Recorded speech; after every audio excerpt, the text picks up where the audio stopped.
स्वागत है दोस्तों आपका क्रिकेटिंग जीन्स पे और एक और पॉडकास्ट आपके लिए लेके आए हैं। और इस बार हमारा जो मेन टॉपिक है निशांत रोहित शर्मा के ऊपर है कि आईसीसी इवेंट्स पे रोहित शर्मा की जो परफॉर्मेंसेस रही हैं वो किस तरीके की रही हैं। अभी आपने देखा WTC खत्म हुआ है, उन्होंने कुछ ज्यादा एज अ कैप्टन जो हम कहते हैं लीडिंग फ्रॉम द फ्रंट, वो वाली कैप्टनसी में मतलब उनकी कैप्टनसी में बैटिंग भी देखने को नहीं मिली है और पिछले कुछ सालों में भी उनका बल्ला खामोश ही रहा है। तो अगर आप उनके आईसीसी में नॉकआउट्स की बात करें तो काफी ज्यादा हम देख रहे हैं कि यार रन्स नहीं ही आए हैं। तो मैं आपसे भी जानना चाहूंगा कि क्या उसमें बड़ी वजह रही है। उससे पहले अगर पूरी रन्स की बात करें तो अभी आप देखें कि उनके लगभग 16 या 14 इनिंग खेले उन्होंने, उसमें 562 रन बनाए हैं और 2 शतक है। इसमें एवरेज की बात करें तो 46 के अराउंड है, मगर जो 2 शतक आए हैं वो सिर्फ 2015 और 2017 में आए हैं और वो भी बांग्लादेश के अगेंस्ट आए हैं, यानी कि 137 और आपका 110 के आसपास जो भी उन्होंने रन बनाया है उसके अराउंड अगर आप देखें तो 316 रन बनाए हैं बाकी 12 इनिंग्स में। तो आप ये देखें कि बड़े ओपोजिशन के अगेंस्ट रोहित शर्मा का जो रिकॉर्ड है वो बिल्कुल फीका रहा है यार। अगर आप देखेंगे ना कि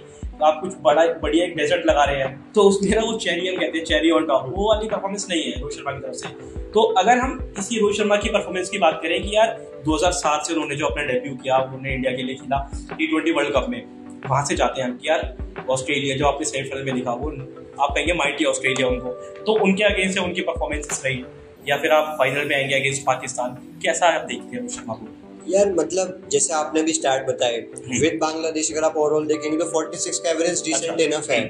लेकिन आप बांग्लादेश जैसे सुनेंगे ना, मतलब आईसीसी इवेंट में 100 की वैल्यू 100 है और रोहित ने नहीं कहा था कि सामने बांग्लादेश होना चाहिए था। वो तो जो टीम क्वालिफाई करेगा उसके सामने उनका रिस्पांसिबिलिटी रन बनाना, उन्होंने बनाया, अच्छी बात है। लेकिन एट द सेम टाइम जब आपके सामने सेना कंट्रीज हो नॉकआउट्स में तो वहां पे भी वैसा ही बैटिंग होना चाहिए, क्योंकि अगर विशाल हम ऑफ एयर भी बात कर रहे थे, उनका पोटेंशियल जिस तरीके का है, उन्होंने अब डबल 100 बनाए हैं 3-3 बार। ऑस्ट्रेलिया को इतना अच्छा खेलते हैं naturally, the moment ICC knockouts होते हैं वो परफॉर्मेंस बहुत डाउन चला जाता है। अगर आप एक बार व्यूअर्स को बताएं कि स्टैट्स कैसे हैं 2007 से, तो वो अच्छा रहेगा। देखिए मैं ना आपसे सीधा आईसीसी इवेंट्स पे बात कर लेते हैं। निशांत कहते हैं कि हम एक बार आपको नंबर बताए थे, क्योंकि ना अगर आप मैंने आपको बताया कि 562 रन है तो आप सोचेंगे कि यार 46 का एवरेज है, अच्छा है, मगर हम इनिंग बाय इनिंग बताएं आपको कि अगेंस्ट उन्होंने ऑस्ट्रेलिया का किया 2007 में, 2007 से 2023 काफी बड़ा नंबर है, 16 साल का एक बीच में आप देखेंगे कि डिफरेंस आ रहा है। तो उस बीच में उन्होंने क्या किया है, तो अगर आप निशांत अगर 2007 में देखें अगेंस्ट सेमीफाइनल ऑस्ट्रेलिया के खिलाफ 8 रन नॉट आउट थे उनके। फिर आप पाकिस्तान के खिलाफ देखेंगे 2007 में जो बढ़िया एक इनिंग थी उनकी तरफ से 30 रन आए थे वहाँ पे। उसके बाद आप देखें सीधा चैंपियंस ट्रॉफी जहाँ पे उन्होंने श्रीलंका के खिलाफ खेला था, 33 वहाँ पे थे।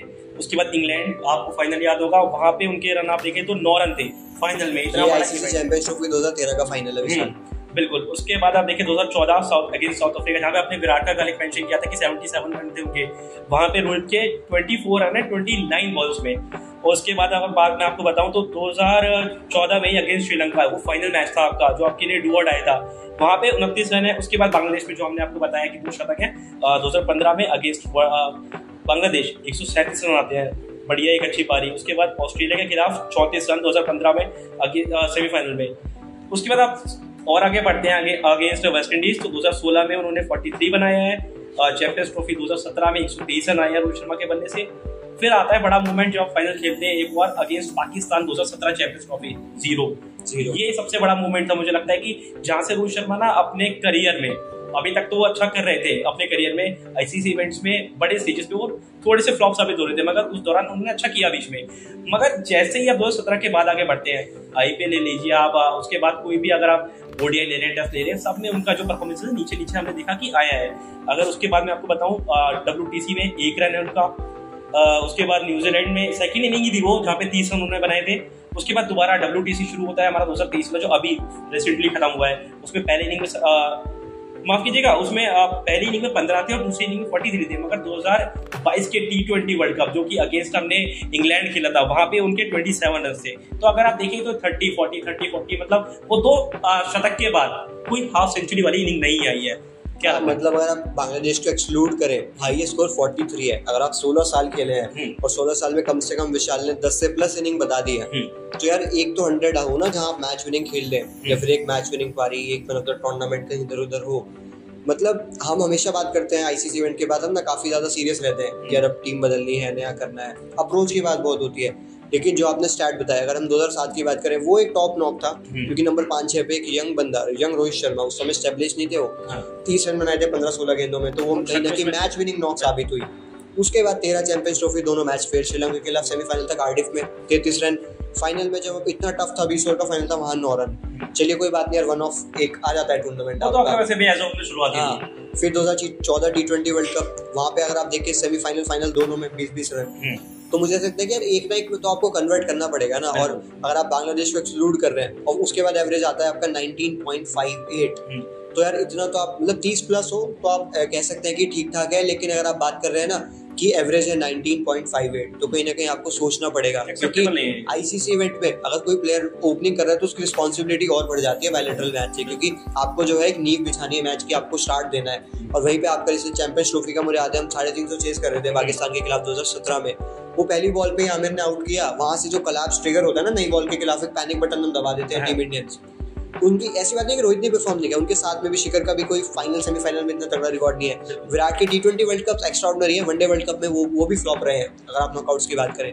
और रोहित का क्रॉस फॉर्मेट जो है ना ये 30-35 स्टार्ट उन्हें मिला है, लेकिन जो कन्वर्ट करने की बात होती है विशाल वो नहीं हुआ है। ये आपने जो अच्छा मेंशन किया बीच में कि यार अगर आप उन दोनों इनिंग्स को एक्सक्लूड करते हैं उसके बाद जो एवरेज है, मैं कहूँगा यार कि अगर आप नंबर 6 पे भी देखेंगे ना तो वहाँ पे भी एवरेज अच्छी आने लगी है बैट्समैन की। तो आपको ऐसे जो बड़े मैचेस होते हैं आपको परफॉर्मेंस देनी पड़ती है अपने बल्ले से, और कहीं ना कहीं अब तो कैप्टनसी उनके हाथ में है और रिस्पॉन्सिबिलिटी लेनी चाहिए थी मेरे हिसाब से। 2023 में T20 world cup T20 world cup 22 में आपने खेला, 2023 में आके आपने जो है देखे यहाँ पे WTC में उनकी रिस्पॉन्सिबिलिटी जो है मुझे काफी ऐसी लगी कि यार शोल्डर डाउन है। अब पता नहीं वो कैप्टनसी का प्रेशर है, किस बात का प्रेशर से वो बल्लेबाजी कर रहे हैं, मगर इससे पहले अगर आप जाए बाकी 1 साल 1.5 साल निकाल दें तो 15 साल में भी उनका कोई रिकॉर्ड इतना अच्छा है नहीं।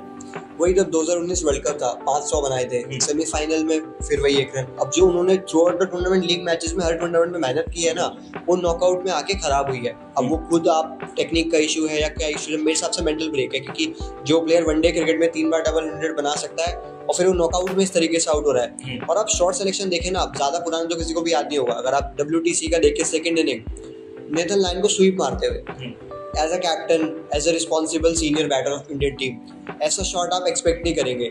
विराट का भी खराब था, लेकिन पर्टिकुलरली हम इस वीडियो में रोहित की बात करेंगे, है ना। वो शॉट विशाल एक्सेप्टेबल नहीं है। फिर आप 2022 का T20 वर्ल्ड कप, मैं ज्यादा पीछे नहीं गया, नवंबर 2022 में जब आपने सेमीफाइनल खेला इंग्लैंड के खिलाफ, वहाँ पे 28 बॉलों में 27 रन, और मुझे एक टाइम याद है जहाँ पे वो बॉल्स को लीव कर रहे थे, और उससे पहले बात होती थी कि हम पावर प्ले में 10 पे 3 पे अटैक करेंगे, है ना। और एडिलेड ऐसा नहीं है कि बांग्लादेश का धीमी पिच है, एडिलेड में टीमें 200 बनाती है, 180 बनाती है, तो वो एक था। अब मेरे हिसाब से वो जो है ना कि रिस्पॉन्सिबल हूँ मैं, मुझे शॉट्स खेलने हैं, शायद रोहित को ये एक प्रेशर की बात है, पर यार वही है ना कि एक तो होता है पोटेंशियल टैलेंट, जब तक आप उसे कन्वर्ट नहीं करेंगे ना उसका फायदा नहीं होगा। अब आज सोचे कि रोहित और विराट रिटायर हो जाएंगे 4 साल बाद, 3 साल बाद, रोहित तो शायद 2 साल ही खेल पाए, लेकिन जब वो मुड़ के देखेंगे ना तो 2007 का T20 वर्ल्ड कप के अलावा उनके करियर में कोई बड़ी चीज नहीं है। वनडे वर्ल्ड कप 2011 का वो हिस्सा नहीं है, अब एक WTC का मौका था, अब ये वनडे वर्ल्ड कप है आपका इस साल, तो वो भी टाइम है, मुझे लगता है टीम अच्छी है, कर सकती है। लेकिन वही है ना, अगर आप नॉकआउट मैच पे जाके पैनिक बटन दबाएंगे और जिस तरीके से शॉर्ट सिलेक्शन होता है, क्योंकि रोहित के पास बड़ा लोग कहते हैं 1 सेकंड ज्यादा है, पुल अच्छा मारते हैं, तो जो आपकी स्ट्रेंथ होती है आप उस पर सबसे ज्यादा आउट होते हैं। अगर आप देखो विराट कैसे आउट हुए, कवर ड्राइव मारते हुए बहुत आउट होते हैं इंग्लैंड में, WTC में भी वही हुआ।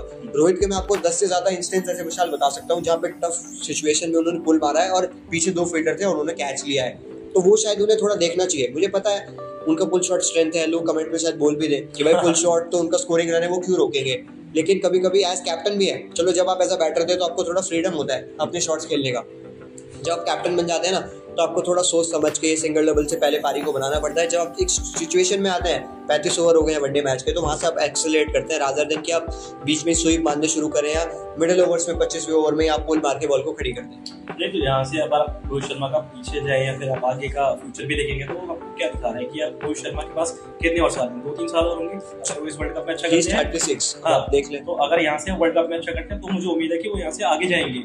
अगर इस वर्ल्ड कप में अच्छा नहीं हुआ तो शायद आपकी कैप्टनसी भी चेंज हो जाए, आपको नया कप्तान मिल जाए वनडे और टेस्ट में भी, और उसके अलावा अगर बैटिंग अच्छी नहीं होती है तो मुझे ऐसा लगता है कि आप शायद अब आपको आगे देखने की जरूरत हो जाएगी। फिर रोहित शर्मा से अगर आपको रन नहीं मिलते हैं तो इसके बीच में निशांत एक ऐसी बात भी है ना कि यार रन्स नहीं आ रहे हैं वो और तेजी से नहीं आ रहे हैं, इसके बीच में IPL में भी रन नहीं है। आप अगर इन बीचों पे देखेंगे तो यार रन्स नहीं है। अब ICC की बात यहाँ पे मेन हमारा टॉपिक है, मगर इसके बीच में अगर आप और चीजें झांक के देखें पिछले 3-4 साल में तो IPL में रन नहीं मिलेंगे आपको ODI में भी उतने रन नहीं मिलेंगे जो रोहित शर्मा से हम बड़ी पारियों की उम्मीद करते थे, 35 बॉल पे 100 बनाते थे, वो चीजें नहीं मिलती है।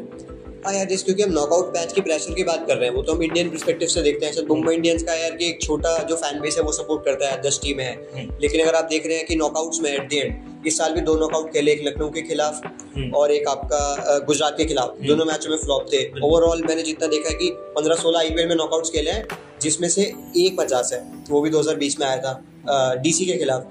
तो ओवरऑल ही नॉकआउट्स में रोहित का बल्ला, कहते हैं ना बिग मैच प्लेयर, तो कहीं ना कहीं कुछ क्रूशियल मोमेंट्स में अच्छा किया है। जैसे आपको क्वालिफाई करने के लिए एक मैच जीतना है, वहाँ रोहित का 100 है, लेकिन जो ऑफिशियल नॉकआउट्स होते हैं वहाँ पे नहीं है। और मैं ये बात नहीं कह रहा हूँ, ये बात आपको स्टैट्स अभी विशाल ने जो वीडियो के स्टार्ट में बताई वो बात कह रहे हैं। पर हम होप करेंगे कि वनडे वर्ल्ड कप इंडिया में है और एक सेमीफाइनल मुंबई में है, तो उनका होम ग्राउंड है। अगर हम उस वेन्यू पे खेलते हैं तो आई होप कि रोहित वहाँ पे एक बड़ी पारी खेले। और एज कैप्टन जो उनका क्रिटिसिज्म हुआ है Asia cup, T20 world cup और WTC हारने के बाद, वो भी कहीं ना कहीं वो उस चीज को प्रूव करे।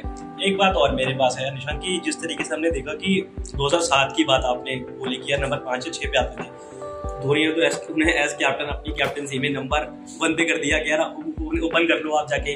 वहां से तो आपको इतनी अपॉर्चुनिटी होती है रन करने की यार, कि जैसा आपने मेंशन किया 19 में 500 बनाए, उसके बीच में आपने 17 की चैंपियंस ट्रॉफी का फाइनल खेला, आपने 2014 में फाइनल खेला अगेंस्ट श्रीलंका, आपने सेमीफाइनल खेला वेस्ट इंडीज के खिलाफ। तो इतनी बड़े बड़े स्टेजेस पे जाके भी रन नहीं है और आप एज ओपनर खेल रहे हो, तो क्या ये एक्सेप्टेबल चीजें हैं कि यार आप 19 का एवरेज लेके आते हो? ये जब भी तो फैंस कह रहे हैं ना, अब इतना ज्यादा क्यों है। मैं बहुत सारे ट्वीट्स देख रहा हूँ, मैं कभी भी किसी प्लेयर को ना एक मैच के बाद बाहर करने की बात नहीं करूंगा, कोई भी नहीं करेगा। लेकिन अगर आप देखें ना, फैंस को एक या 10 साल से, हम तो चलो फिर भी हम स्टूडियो से काम कर लेते हैं, कुछ लोग इतने फैंस हैं जो यहाँ से लंदन ट्रैवल किए WTC के लिए, ऑस्ट्रेलिया कितने फैंस जाते हैं, हमारे 90% क्राउड होता है मोस्ट ऑफ ICC इवेंट में, ग्राउंड्स में।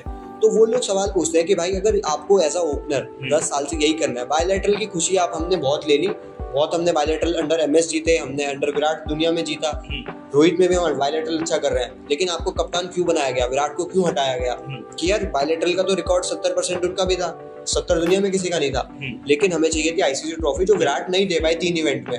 अब आपकी बारी है, रोहित को 2 इवेंट टच हो चुके हैं, तीसरा इवेंट है, होप करूंगा कि इंडिया में वर्ल्ड कप, और पिछले 3 वनडे वर्ल्ड कप का रिजल्ट भी यही है। लेकिन ये सारी बातें मेरे सबसे कहने के लिए होता है कि 1990 में भी इंडिया का ऐसे मैच हुआ था, वो जीत गए, लेकिन आपको ऑन द इवेंट अच्छा करना पड़ता है। बिल्कुल, आप देखते हैं कि उम्मीदें तो रोहित शर्मा पे उसी तरीके से बंधी होंगी जैसे हमने 2007 से लेके 23 तक बांध के रखी है। वो इसको कैसे जो है, हम कहते हैं ना कि जब आपको एक माला बांधनी पड़ती है तो आपको सारे मोती डालने पड़ते हैं, अब वो किस तरह से उसको लेके चलते हैं इस चीज को आगे और अपनी रिस्पॉन्सिबिलिटी में कैसे निकाल के लाते हैं। तो वो एक मेरे को लगता है कि यार अब आपने लास्ट बार में जाते जाते बोलना चाहूंगा कि अभी एक इंटरव्यू आया था, उसमें आपके पूर्व BCCI प्रेसिडेंट आपने देखा होगा सौरभ गांगुली ने ये बात कही थी कि यार मुझे भरोसा है रोहित शर्मा पे कि वो एक अच्छे कप्तान है, साथ ही में एक अच्छे लीडर के साथ अच्छे बैट्समैन भी है, वो अच्छा करेंगे। अब उसी उम्मीद के साथ मैं भी ये सोचता हूँ कि यार अगर अच्छा करते तो वर्ल्ड कप अपनी कंट्री में आ जाएगा।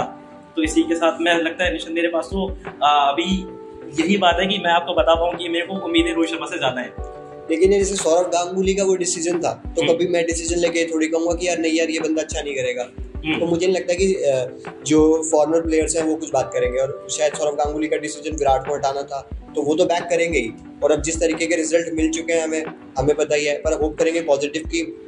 बिल्कुल, तो देखते हैं किस तरीके से वर्ल्ड कप में रोहित की परफॉर्मेंस रहती है। उसके बीच में काफी सारे मैचेस है, वहाँ पे भी देखते हैं, मतलब नॉकआउट तो फिर भी और भी आने वाले हैं, स्टैट्स में और स्टैट जुड़ेंगे, या तो अच्छे होंगे या फिर ये और बुरे होते जाएंगे।